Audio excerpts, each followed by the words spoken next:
Hello mga kalatang, dahil pang umaga ang lola mo, tulala na naman. At may bago nga pala akong pakikilala sa inyo, shampoo at conditioner. Natry ko to doon sa kasamahan ko, nag-swimming kami. Nakigamit ako, ang lambot niya sa buhok. Kaya yan, bumili ang lola mo, yung kitera niya. At ito ang conditioner niya. Well, tigil-tigilan niyo ako, hindi ako endorser nito. Hindi ko nga kilala yung gumawa nito eh. Yan, dalawa ko na siya nabili sa Shopee, 200 plus lang, ang mura nga. Yan, sama ko kayo sa paglido. Ito yung shampoo niya, hindi mabula, nakakaasahan. Pero maganda naman siya pag nabalawan. Pati yung conditioner niya, ganun din. Bahala kayo kung ganun yung karami ilalagay. Kasi niya lahat niya sa ulo niya, para masaya.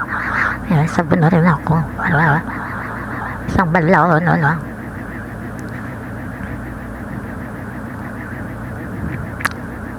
Kahit pang lola mo, saan ka?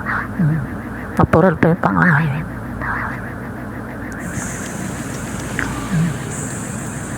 Naglalakad na sa company. Mamadali na naman. Takbo bilis. Nasa company na ako. Pak, saan ka dyan?